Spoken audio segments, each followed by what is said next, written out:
Yeah, dude. Recording. Okay,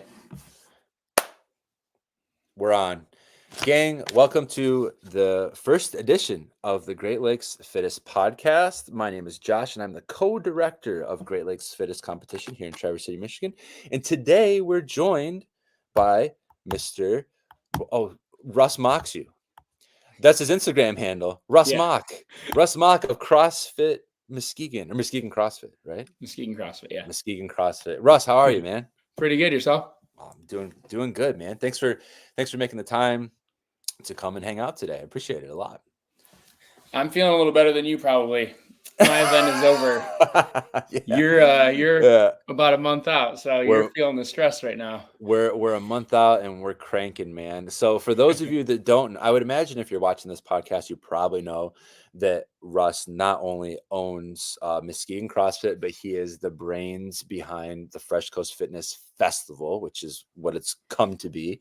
And we're going to talk a little bit about that today, which is super exciting because that is obviously, it's getting a lot of attention, continues to grow. And I'm actually really excited to hear actually how much it has grown. But before we do that, we're going to get a little bit of a background and talk to Russ about his gym and when it started and all that good stuff. So give us just a rundown of how it all began. Well, going way back, I was a husky kid in high school, not very athletic, and found training to be pretty fun and effective. Went to college and then followed exercise science at Western. Go Broncos. I'm going to try to keep this really short. That's good. Good, man. And I get out of college and I'm like, well, what am I going to do with this exercise science degree? Didn't really want to become an athletic trainer and whatnot. It wasn't my jam. Enjoyed training a lot. Thought CrossFit was a cult. And one of my buddies kept trying to get me to go to the gym. And I finally tried it out and was like, oh, my mind got changed. So fell in love with it. What gym was that? Well, you remember? Technically, no, I didn't actually go to a gym. Okay. We started just doing it out of the back of my truck in college. Awesome. So I started following Main Site, and I was a broke college kid, so I had no money. And of course. And so we started doing it, and I was like, okay, I can get behind this. And then moved home, lived with my mom while I opened up a gym, and started in a little 3-stall garage and grew it up. 10 years later, 11 years later, we're here. Dude, that's awesome. So that was 2013 then, the kind of the gym kind of came to fruition? Yep. Good. You just passed the 10-year mark, dude. That is awesome. Yeah, dude, for sure. Sweet. You guys are up there too, right? We're getting there. Yeah. Yep. CrossFit Due North. Yep. We are in our 8th year right now, which is pretty cool. Yeah, with that 10-year mark, I think I saw like CrossFit does like a big event for like 10 years if you've made it 10 years, and like for whatever reason that like stuck in my head, and I was like, of course you don't want I don't want Due North to close for any reason, but it's like to make it to that 10 years, like obviously a huge deal. So so that's obviously we'll make it, it'll be fine, but it's cool that you've done that. I wasn't sure the exact year that Muskegon CrossFit came to fruition, so that's cool. Yeah, it was January 2013. So awesome. Dead of winter, Michigan. Brutal. Yeah. So I was gonna ask you what got you, like everyone has a story about doing a WOD, right? That it's like, oh, that like it kicked my ass or whatever. Like there's always something that gets them into CrossFit. But it sounds, you kind of like touched on it already. Like your buddy was like, hey, let's check this out. You started doing Main Site out of the back of your truck. Like that's so gangster. Like that's awesome. So yeah, that's cool. Do you remember like the first do you remember the gym? Like did you go to a gym before you started or decided to even like open up your own, or like how did I was going to a place in Kalamazoo called Strength Beyond, and it's owned by like an individual, and I think he's got like 2 locations, and that kind of like piqued my interest too. Like, Gotcha. Well, this guy's doing it. It's not just a bunch of global like Planet Fitnesses, like you could do it if you really grind it out. Yeah. And then my first workout was, or not my first workout, but like the one that sticks with me was I got all the things that I needed in this Globo gym to do Filthy 50. And if you know that workout, it's like a list of 10 things. And I probably look like an idiot in there. And I'm doing like jumping pull-ups because that's what it calls for. Yeah. And like wall balls against this random wall. And people in the gym were probably like, what is going on in here? I'm Yeah. doing back extensions for time. It was nuts. So Cool. But that was it. The filthy 50. That was the one when you're like, yeah. oh, like this is a thing. Like this is like Yep. it's in me now. Like it's a thing. Hmm. Yeah. Cool. Cool. I think mine was a very, very, very scaled version of Linda, I believe. That's the power clean deadlift and the bench press, I Yep. think. And after that, I was like, oh man, we're done. It changed everything, you Yeah. know. So piggybacking off of that timeline, you and Muskegon CrossFit, Fresh Coast Fitness Festival. So how did that like? Yeah, the evolution of that, because obviously, like a lot of people know, it is just taken off. It's an amazing event. People from all over the world, and we're going to talk about, oh, Rich Froning was there. It's a big deal. Like right, people Right. are. It's catching. It's just seems like it catches fire every single year, and the blaze just gets like hotter and hotter, which is like so badass. But in your timeline there, when did that come to fruition? The Fresh Coast Fitness idea, like doing the workouts on the beach. How did that all come about? Kind of necessity and kind of just a good idea at the right time. So we had like I said, a 3-stall garage at the time. Like we had no room, and there were local gyms doing like. I give a lot of kudos to like 8th Day Gym here in Grand Rapids. Like Mm, puts on a phenomenal events. The GR Games, DeathCon, and going to that event, I could tell it was different than the rest. Like you go to like a regular throwdown, but mm, like Joe puts a lot of like passion into that event, yeah, and our gym started like looking forward to that every year. cool. And I was like, well, this looks like fun. Like I'd like to do an event, but we have, a small parking lot and 3-stall garage and like 3 squat racks. Yeah, So we were like, well, what could we do? Like, and Wadapalooza was coming up at the time, and it's like, well, we got the beach here, and we'll see what good. happens. So that's kind of the short of it. That's awesome. And what year was that? We just had our 9th year, so Oh, wow. 15 or 16, I think. Wow. I So sent out a bunch of little postcards to like every gym in the state of Michigan, and yeah. that might be the secret sauce if anyone's out there. Um, but I was like, hey, come do this 3-person comp. And Yeah. we had like 20 teams and Oh, on a Saturday, and it worked. So, that's and I awesome. just kept reinvesting it and Yeah, of building course. it up. If you're listening to this and you are one of those gyms that got one of those original postcards, I hope you kept it. That'd That's be awesome. that would be awesome. I would love to see that. Russ is going to be at Great Lakes Fittest, so if you're going to come to Great Lakes Fittest and you're one of those gyms, you bring that card. I don't know. We'll do I'll sign something it because yeah, you'll or sign it. something. Yeah, That's I'll right. give him a shirt. Or, He'll I be don't know. Russ will be giving autographs up top by the bathrooms, Yeah. in between his heats. Oh, that's That's funny. cool. That's cool. So so you had 20 teams that first year, and was it 10 men's, 10 10 men women's? teams, 10 women's. Yep. We did Cool. heats of 5.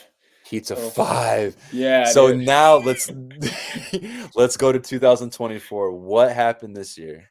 So we have 210 teams and 105 teams on each day. And Oh it's my usually god. split between 45 and 60. So 45 women RX on Saturday and 60 men's RX on Saturday. And then we Dude, flip that for dude. Sunday. So it's just Un- crazy. Unbelievable. Yeah. That's just like unprecedented growth, like that's nuts. And we Uh appreciate all the gyms that send their people to oh our yeah, little beach in Muskegon. So, totally. um, you know, you've been to a bad event, you've been to good events, you know what I mean? So Yeah, we try to put out a good event with, safe and effective programming yeah, um, there's going to be little things you can never program perfectly, but, yeah, of course. yeah, we just try to do our best, make Yeah. it fun.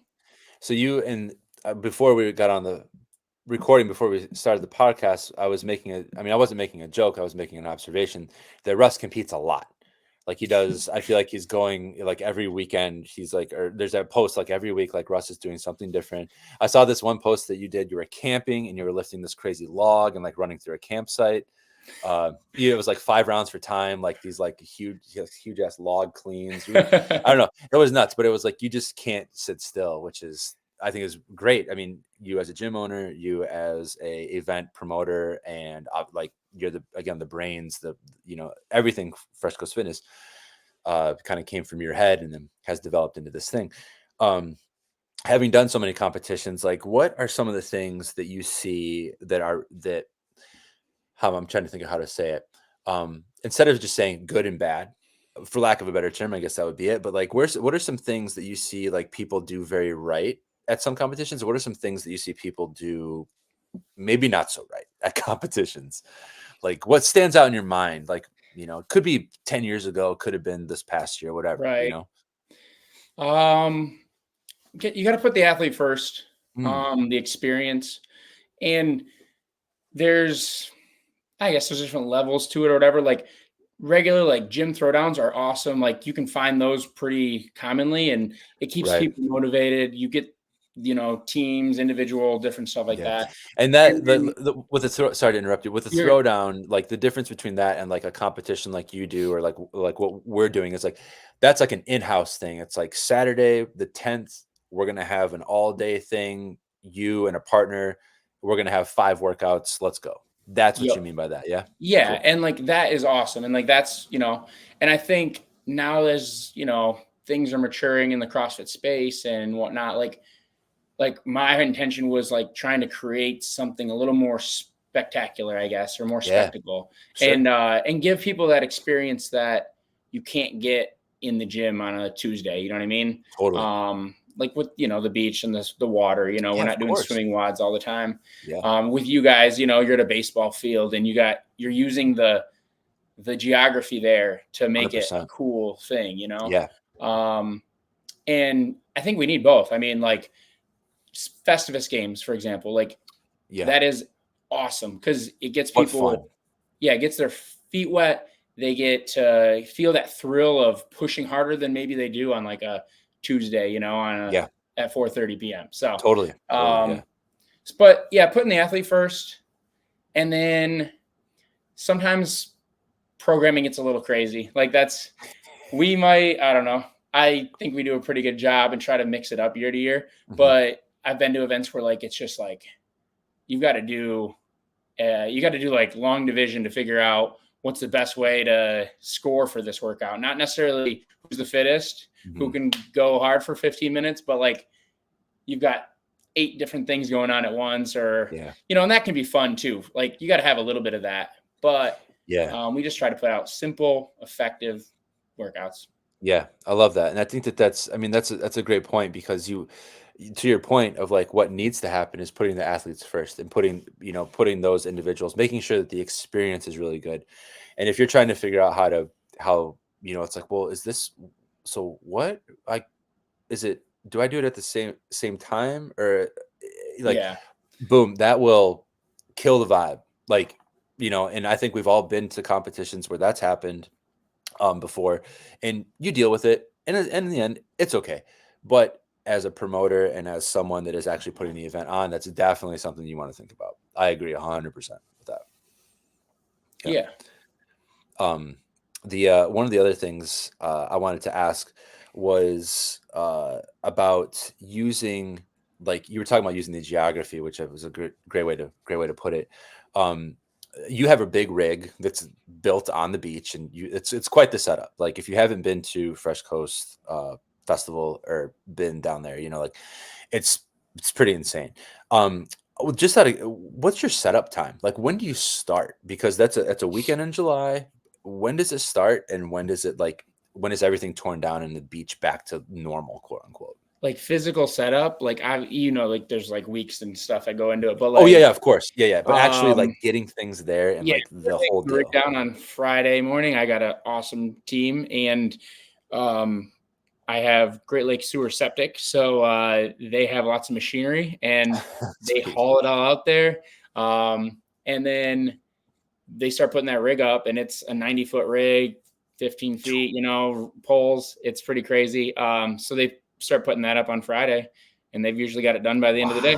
Wow, And then wow, it's down and off the beach Sunday night after the event, which wow. taking it down's a little easier, but Sure, they get to dude. work on that. That's impressive. Yeah. That's impressive. That's I was going to say 48 hours, but for you, it's probably, like the whole week, but that's 72 from Thursday all the way through Sunday night. That's those are some long days, I would Yeah. imagine. And you're just watching the forecast every single Oh minute. my God. Yeah. And just praying. That's a great point. Like us with the outdoor, both of our events is outdoor.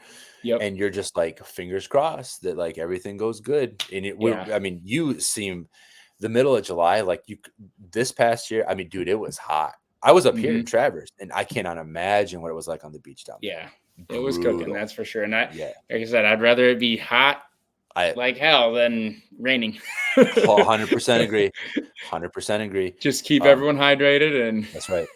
That's right. It's good for the sponsors, good for Fit Aid and all that stuff. It's like, hey, yeah. drink it up, drink it up. So yeah, that's again, the whole point of like doing the podcast was to bring on people that are like of like-minded individuals and that have ties in with our event, Great Lakes Fittest. And Russ has been a supporter of us right from the beginning. And this is only our second year, but he was one of the guys that we reached out to and said, hey, how do you do this and how do you do this well? And he was very, very kind with his time. We did calls. There's email chains that are like 60, 70 plus. He is just a good dude. And he runs a great gym. He throws a great event. And this year, just like last year, he's going to help us. We're going to get some equipment from him. We're going to get those worms from you. And so, so we're going to be doing a lot of stuff with Russ. He has a team that is going to be coming up and competing, which he did last year. If you look, there's a flyer that I made, and Russ is in it with a big barbell over his head. I did make the banner. You I made was the pretty flyer, stoked. man. Or the Yeah. flyer, yep. Yep. And there's And that's also what it's like, about. yes, Is it is. like you said, is like helping, just same thing with the affiliates and like all the gyms, like being in yes, you're in competition with your neighbor or whatever, the gym across the street or whatever, but like as a whole though, we need to like, there's plenty of people that need to get well, you know what I mean? And there's plenty of weekends for people to, do competitions in different parts of the state and parts of the Midwest. So like, yeah, it's like helping each other out, because I want good events to be happening for me, because I got to run Fresh Coast. I'll never get to do it. So I want Great Lakes to be successful so I can go up and, stay busy on my other weekends. So. Yeah, totally. Yeah, and we feel the same, way. And obviously, we're semi new kids on the block to the competition space, maybe not to the affiliate space, but to the competition space. And so we look up to guys like you that are doing it right, and it's just really good to kind of have a chat about it. Yeah, that's what this is all about. So, just one more time, Russ, thank you so much for your time today. And gang, we're going to be dropping these podcasts, these little mini episodes throughout the next month leading up to the Great Lakes Fittest, which is September 14th at Turtle Creek Stadium here in Traverse City, Michigan. Definitely click on the link below. We're going to put it in our Instagram account and it'll be out all over the place. But yeah, things are winding down and we're getting nitpicky and we're dialing things in. So it'll be a really good event and we're really excited. So again, thank you so much, Russ, and we'll talk to you soon, man. I'll see you in a couple weeks, man. Yeah, that's right.